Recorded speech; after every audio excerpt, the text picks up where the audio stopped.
and welcome, family, to another episode of Wake Up Africa. My name is Dr. Mumbi Saraki. How you doing? How's everything going?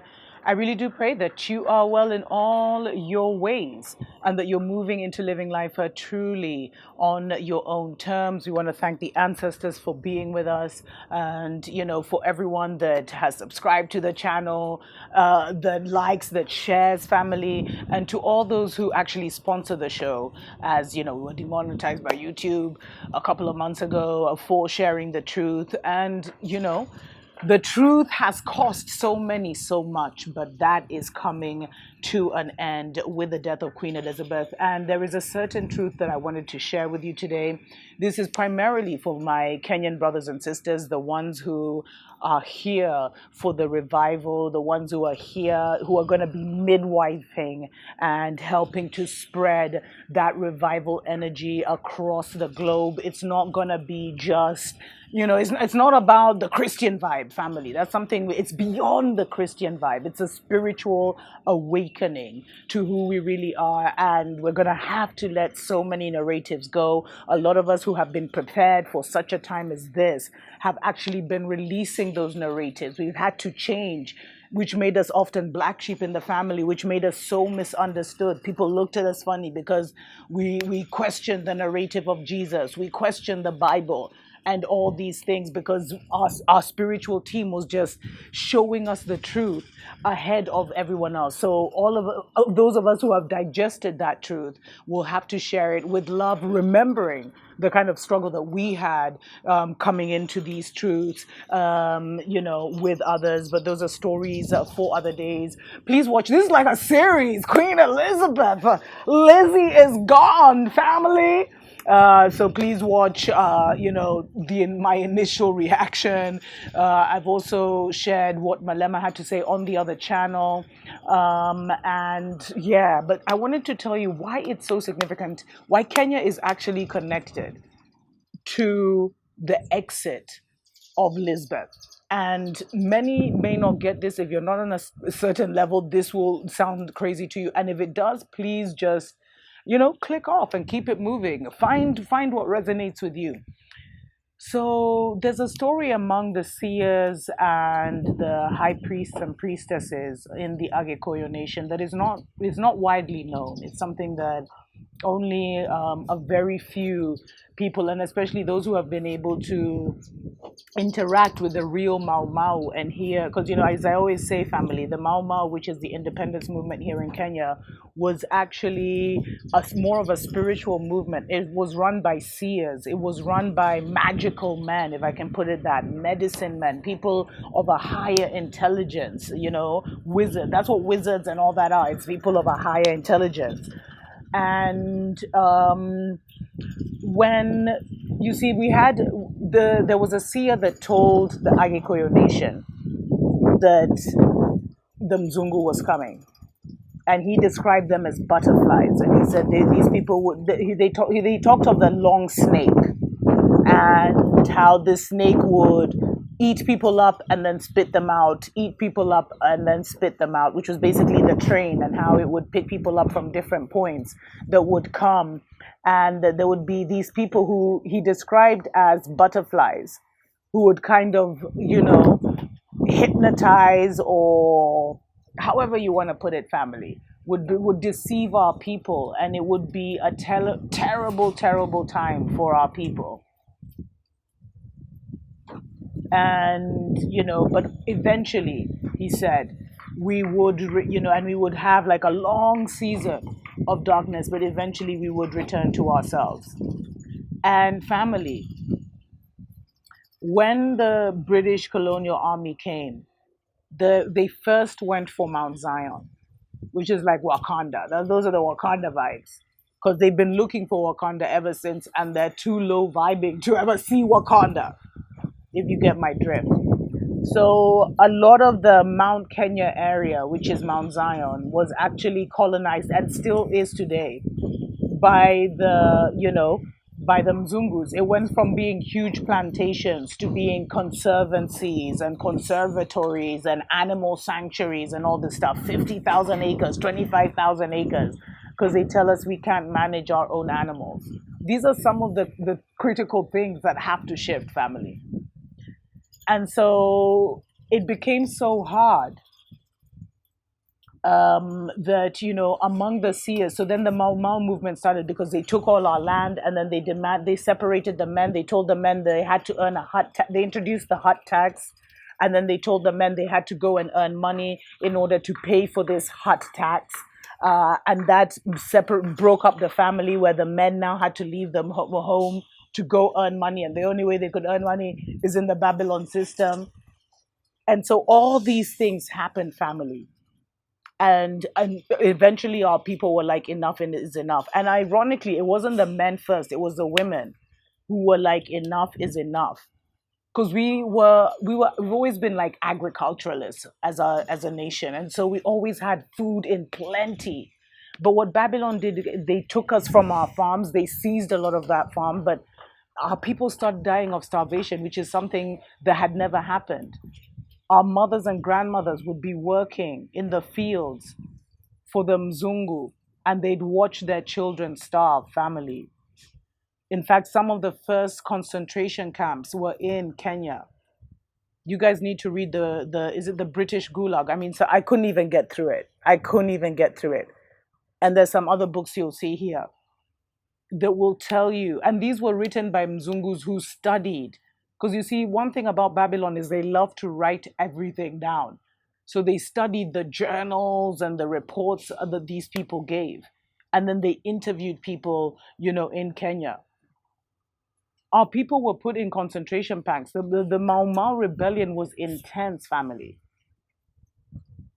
And when the queen was coming to Kenya, the first time she came, when she was crowned on top of a tree, a mgumo tree, family, a fig tree.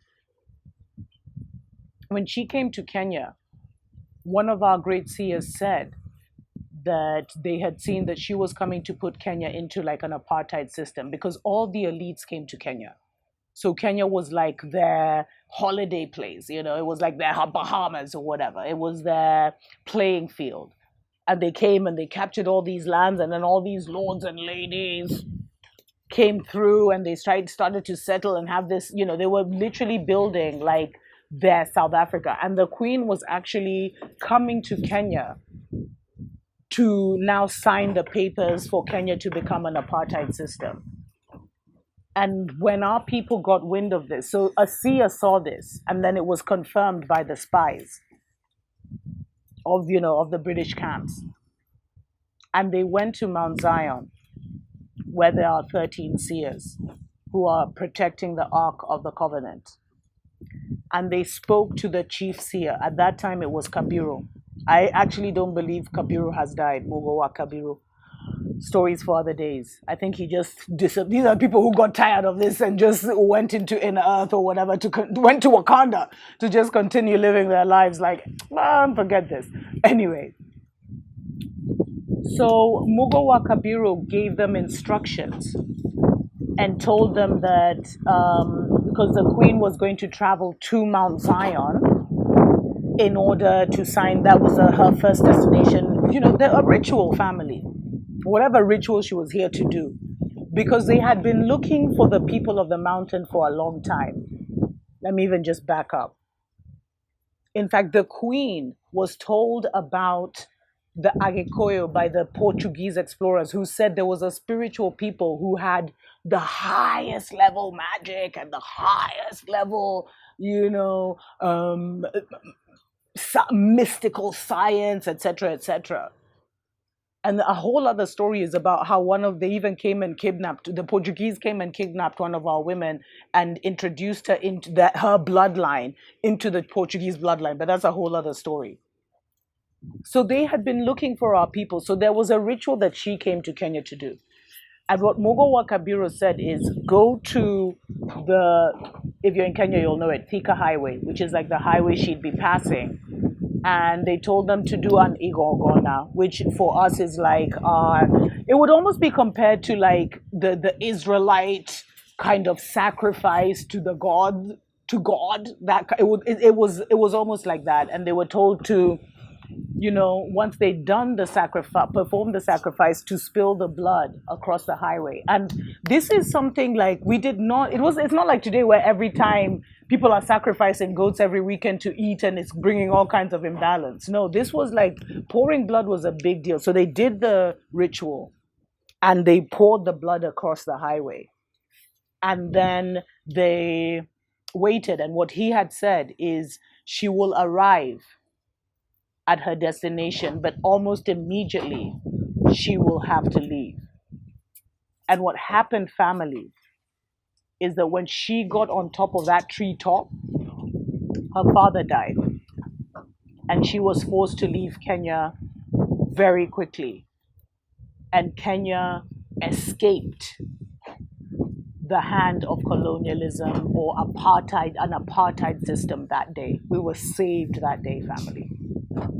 But in return, she did her ritual and she went and she became the queen of the British Empire, the colonial one and the later the neo-colonial one. Anyway, let's take a short break. We'll be right back.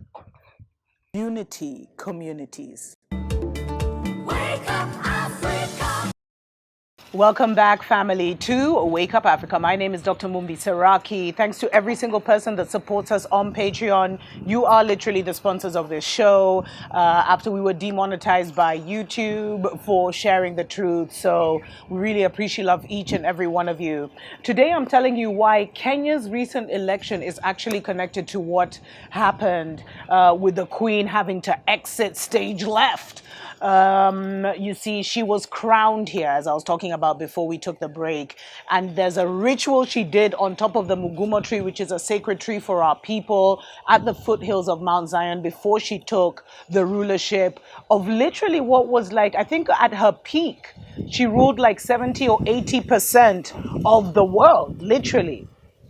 And I'm telling you, family, that energy that she used, the power that she used was from Mount Zion.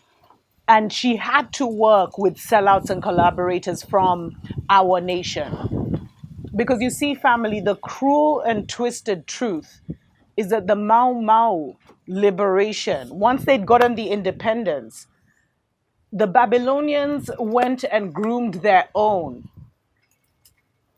and installed him as president. And before Jomo even took the oath of presidency, he actually went and met with the royals who are living here, the lords and ladies, or the Mzungu community in a place called Naivasha. And he promised them that they would not be, the boat would not be rocked, that they would get to keep their land, they'd get to keep their lifestyle, and he would literally protect them. And the Mau Mau never got their land back, because then it became about equal buyer equals, like buyer seller kind of agreement. And all the land that they sold back was gobbled up by Jomo and his cronies family. So the Mau Mau were disenfranchised, and family, they were taken out. They were taken out by the founding fathers. That's actually what's even more heartbreaking. Lured out of the forest and shot, family. And the ones who are still here are living in the poorest of poorest situations. But redemption song is playing right now. And so by proxy, the Queen has still been the ruler of Kenya because we've still had a British army. We don't decide anything. Every Kenyan leader has had to go and meet the Queen. I don't know if Kibaki did. That was the leader before Uhuru Kenyatta. And in return for kind of protecting the Mzungus, Jomo was given a lot of power. Like, he was given that backing. And that's when the relationship between Kenya and the Western world began, family. But the thing is, it's not even what happened physically, it's what happened spiritually. Like, what did she take? Because did you know Kenya has some of the biggest child trafficking rings? All kinds of things are going on in Nairobi of utmost wickedness. Women being held in slavery, family, being forced to do all kinds of rituals. The brotherhood is alive and kicking here. Like, Kenya is rotten. Like, where I live, family, you'll literally be sitting somewhere and you'll see children being paraded, like at a beach restaurant or whatever, or a beach bar, and you'll see children openly. And there's an energy we were giving her because that thing was broken, family. That thing was broken at the Lions Gate, which was August 8th. And then August 9th, we had our elections. Let me tell you, people have been praying for this nation. They've been on their knees and they felt this was a spiritual war. It was a spiritual war of epic freaking proportions, family. And they had needed the dynasty. You see, it's all about the spiritual level. It's not about the physical actors that you're seeing. Because behind every actor, that's what I think of the politicians and this and that. I mean, it's just them playing a role of president, deputy president, minister, member of whatever. Those are roles, family. But when you look at I deal with the heavenlies. I deal with this one. I deal with the first eye. And when you look at the first eye, it was like there was a battle for the soul of Kenya, family, because we are an important door for the awakening that is hitting this planet. We are an important gateway, and that gateway had been shut for so long. And we don't even just have one gateway at Mount Zion, there's others. This is like a very, very special place, family. They say it's Eden. You see, a lot of our Kenyan brothers and sisters, you guys don't even know that in ancient times, the pharaohs used to come to the people of the mountain to receive favor and blessing before they took their rulership. This has always been a sacred space, a sacred place. It's not just about the Agikuyu, like all the nations that have come together. It's like for a reason, all of us who are Kenyans and how we've all come with so many different gifts and powers, powerful kingdoms, powerful queendoms brought together. Like Kenya, and a lot of people who come to Kenya say that, like it has a different energy, etc., etc. But family, I digress. So on August 9th, remember I was even telling you guys to pray with us for Kenya. Things were thick. Things were thick. And I told you that the evangelicals won. And it's not just, the evangelicals, there's so many ways that can be described. But what I will say, actually, let me not even say the evangelicals won this election. Let me say the Most High showed up for his people in this election. And we broke that dynastic link. I've done my shows on the man who was running Raila Odinga and his affiliations to the dark arts. I'm not going to be insensitive and repeat it here, but just know that the dynasties, that whole thing that Kenya has witnessed, the four kings that ruled Kenya from this one picture, and I'll do a separate show on that. It wasn't, they were just the head boys. They weren't in charge. Moi did try and play the game. That was our second president between the two. But they've also used a lot of magic to maintain their power. But the queen was taking something from here, family. And when the spirit of, because it was Kenya first, that was the spirit of the movement. It was brought in by the reincarnation of a king called Samoy. I'm actually even going to release a show, or I have released a show on my main channel about that. Definitely check it out. But it's like we broke something. The war was won by the people of this nation. And it broke something, family. Things will never be the same again. That's why I'm saying change your thinking and change your narrative. And even though it was taken to the Supreme Court, until even the Chief Justice, I love her, Martha Koome, she was like, this was divine. And I don't know, we were actually having issues until there was a divine intervention. And she said, it wasn't by my power, it wasn't by my might, but by the might of the Most High. And we're in a season where people are almost embarrassed to talk of their faith. They're embarrassed to talk of their God. And we turn to the Most High, family. We turned to the Most High as a people. People prayed. People were in such, oh my gosh, it was such an intense time. I'm not going to get emotional. It was such an intense time. And we rode through, and nations of people around the world were with us. The spiritual realms are like just so glad we made it, because it broke that dynastic link. And with it, family, so many principalities fell because it's like we chose, over the dynasties, we chose to allow the spirit of the Most High into the nation of Kenya. And by allowing the spirit of the Most High, because that's who everyone was praying to give us peace, give us, destroy the chaos spirit, everything. That's who everyone was allowing into their hearts, into their homes, into this nation, to take over this nation so we don't go into war. Because let me tell you, war had been prophesied over our nation. Civil unrest had been prophesied, family.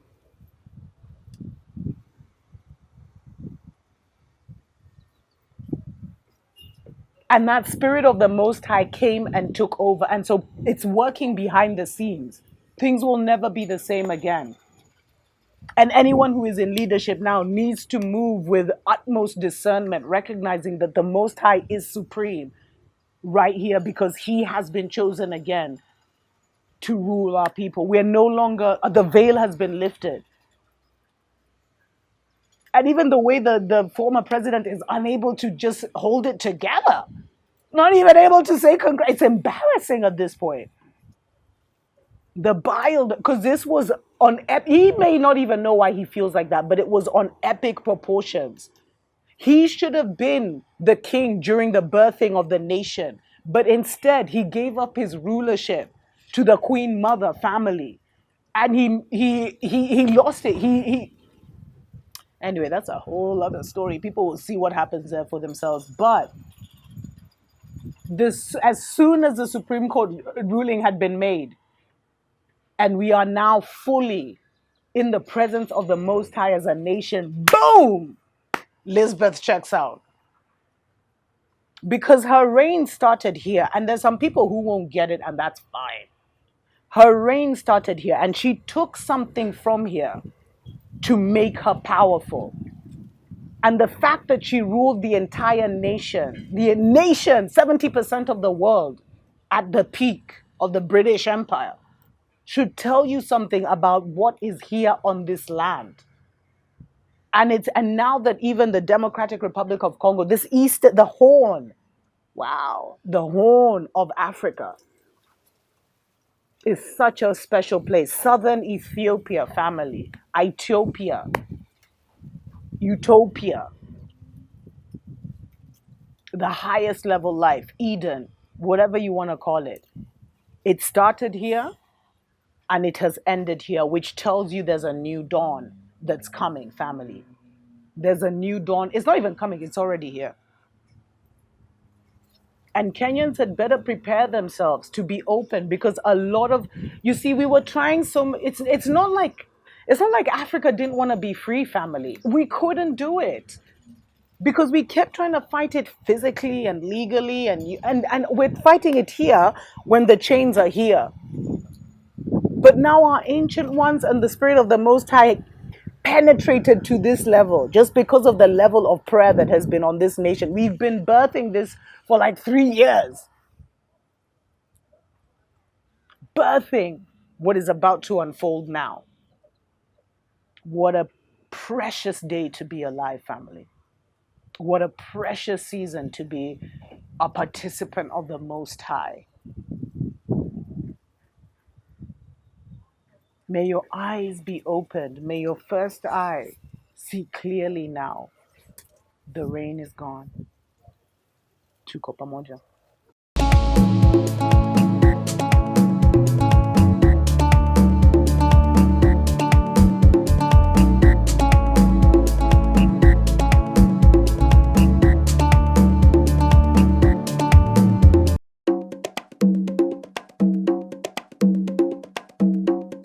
Looking for a conscious community, or for people, who are on their awakening journey, on their transition to an off-grid living in your country, well, we have the solution, family. We're calling it Unity Communities. We get so many emails every week from people who ask if I know of people in their region or people in their city or people in their town who are on a similar similar kind of journey, who have broken away or are breaking away from the religious psychosis, and they're looking for just people who think the same way in their town, in their city. But more importantly, to give us a community where we feel understood, understood, overstood, where we can bond with people of like mind. And if you feel called to be part of this, definitely email me at drmumbi@drmumbishow.com. Please put your country in the subject line with Unity Communities. Get in touch with me, drmumbi@drmumbishow.com. Unity Communities. Wake up!